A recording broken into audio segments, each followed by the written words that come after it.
good, y'all? It's Classic MMA, and today we'll be discussing my UFC Hot Takes heading into 2026, which will come true. So, it's a week ahead. We're about to have Paddy Pimblett versus Justin Gaethje for the interim title. So I decided, right before that, let's talk about some of my hot takes so then we can talk about this next year and y'all can tell me how this aged like milk. But, oh well. My first hot take, flyweight.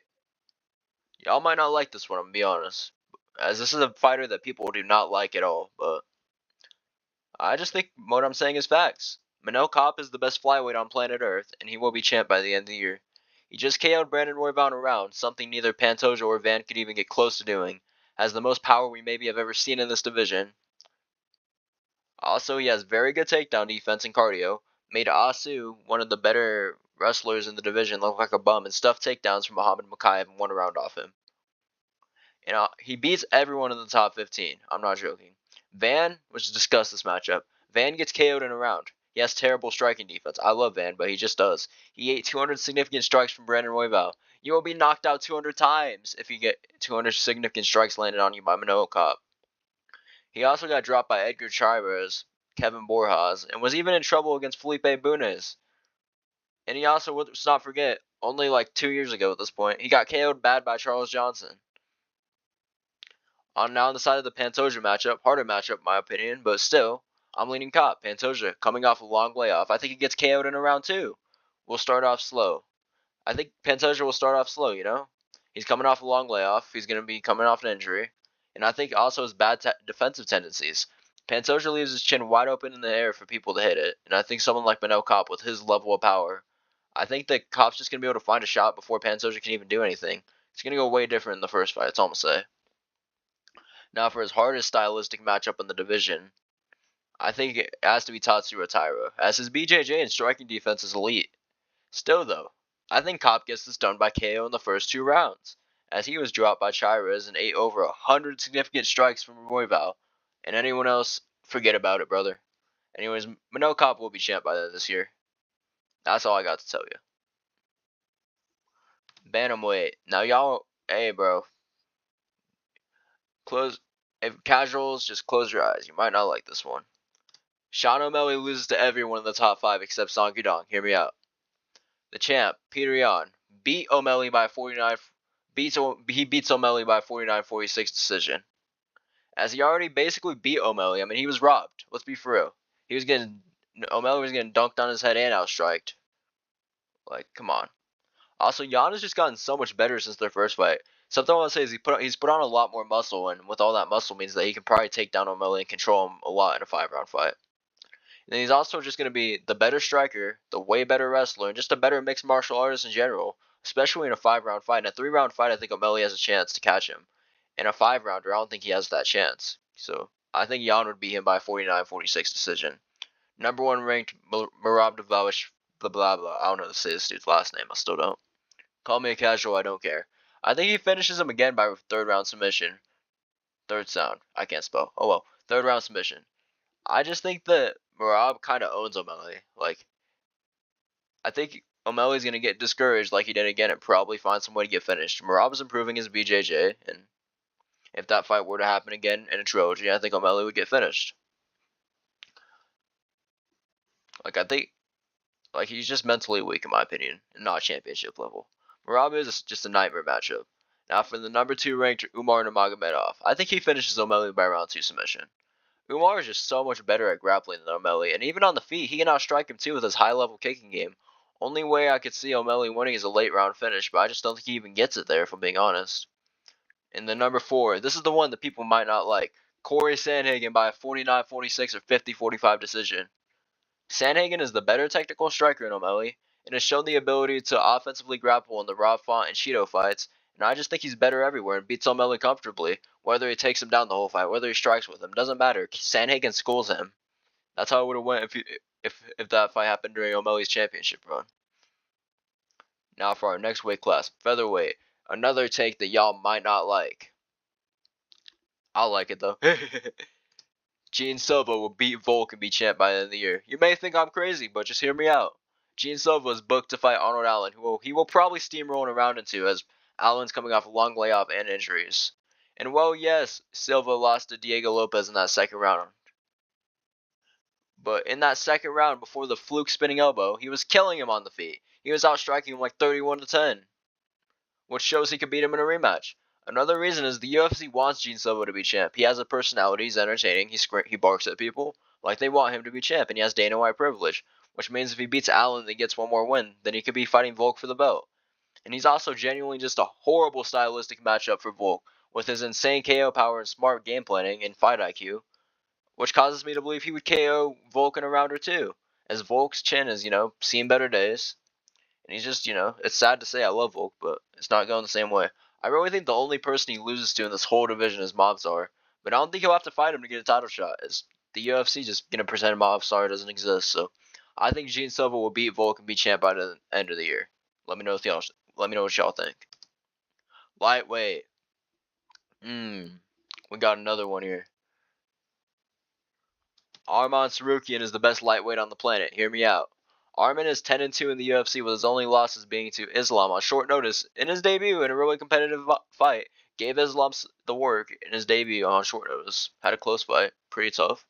And then his other loss is to, Mateus Gamrot, which he absolutely got robbed to. He won that fight 4-1. He killed Gamrot. He nearly murdered him with that spinning back fist. Like, come on, bro.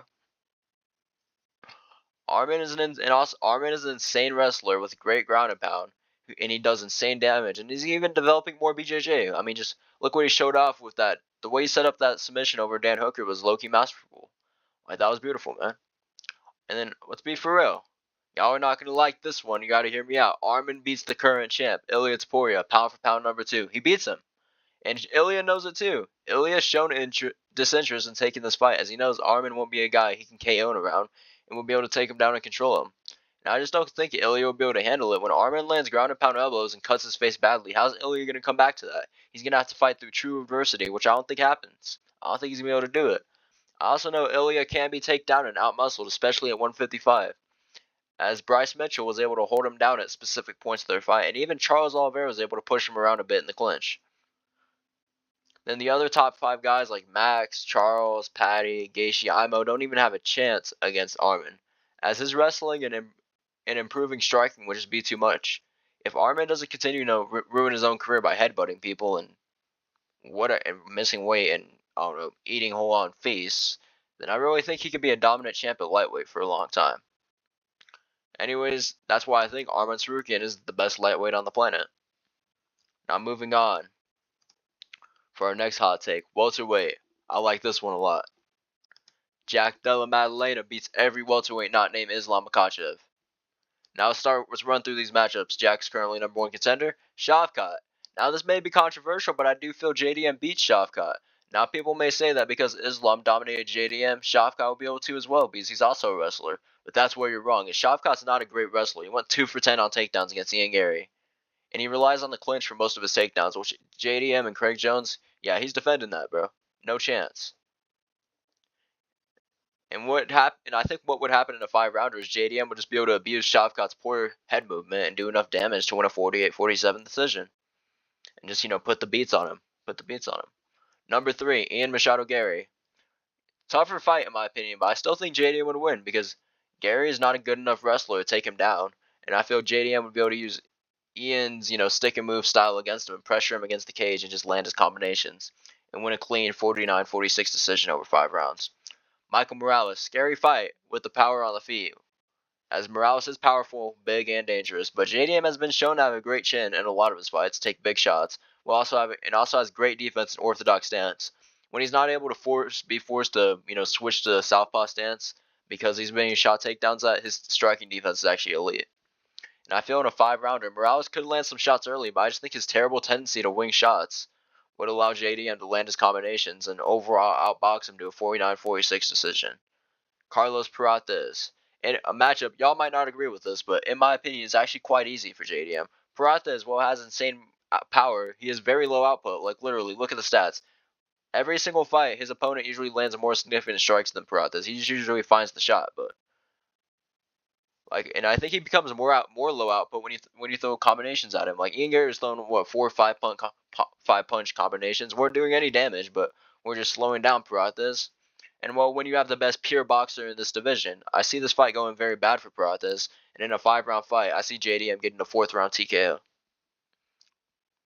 Number 8, Kamaru Usman. This is a matchup that I think is kind of overrated in terms of how hard it is. Kenny Okoge, Usman is not beating JDM, bro. As Usman, he has no BJJ, and JDM would just be able to turtle and stand back up like he did against Bilal. And then just outbox Usman on the feet and probably get like a 3rd-round TKO in my opinion. So anyways, I think JDM beats every welterweight not named Islam Makhachev. Now for middleweight. This is an interesting one. This guy has a fight booked soon.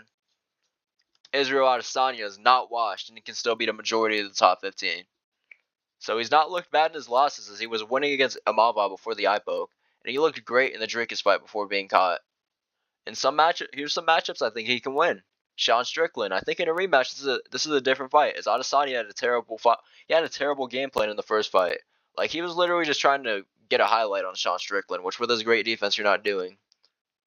And I think with an improved game plan, he could definitely beat Sean Strickland. Kaya Brahalo, number 7. A lot of people say he smokes Izzy, but I disagree. I just think he's a pretty lackluster striker with decent power.